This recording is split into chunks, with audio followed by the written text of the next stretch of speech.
I can't leave the boy here. His cry will haunt me for years if I do.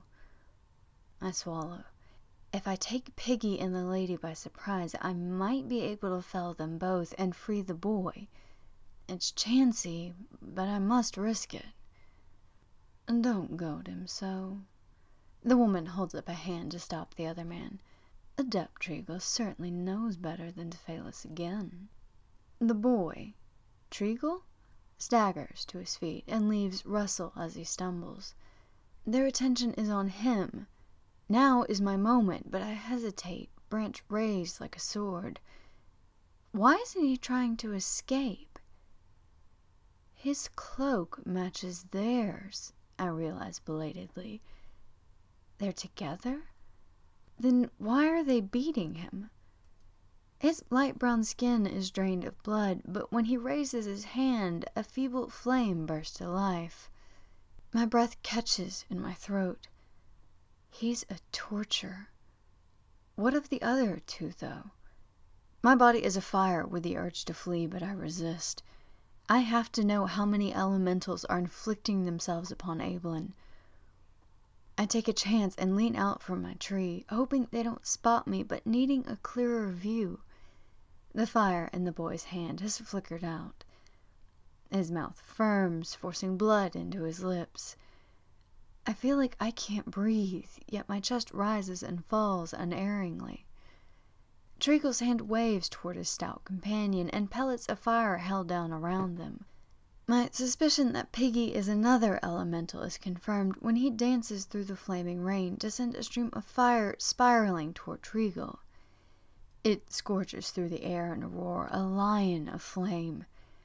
The heat doesn't reach me, but I'm flushed with anxiety. They're not just tortures. They're reckless tortures. The woman does nothing to stop their careless performance.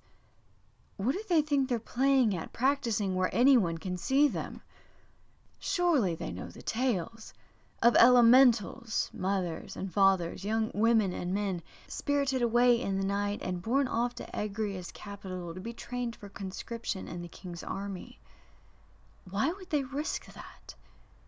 The sound of clapping envelops me, and the woman strides forward. "Much better, Treagle," she says approvingly. "We'll flush out the truant without so much as a hiccup if you keep that up. Try it again, with feeling this time." My nails dig into the tree bark, fighting back a much stronger urge to sprint away at those words.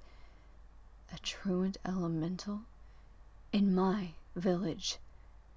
These people aren't elementals on the run, hoping for the luxury of both their freedom and their lives. If they're on the hunt for a truant, it can only mean one thing. They're the king's dogs. The ones he sends sniffing out after innocent people who would rather live a quiet life. And if they're after someone in Evelyn, it's likely someone I've known my entire life. As Piggy enumerates Treagle's shortcomings, I inch back the way I came, no longer concerned over Treagle's fate. I wince with each whisper of the underbrush. The last thing I want is to alert them to my presence. I'm afraid to move, but I need to get back so I can warn the villagers of tracker elementals. I can spread the word during supper in the tavern tonight. With a little luck, by tomorrow, word will have reached whoever it is that's hiding their abilities, and they'll be able to flee. It's an imperfect solution, but if it was me in their shoes, I think it better than the alternative, the choice between conscription or execution. I'm nearly free of the clearing when a crack splits the air. My heel. I bite back a curse. I'd let myself get all tangled up in my thoughts and fail to pay attention to where I stepped. I made the mistake of treading on a brittle branch. I freeze, my heart shriveling in my chest. Makers bless, please don't let them have heard that. I pray that the trees around me provide enough cover. I don't dare move. Quiet. The woman's voice lashes out like a whip. It's hard to keep my lungs steady, I discover, when my heart is dancing a jig on top of them.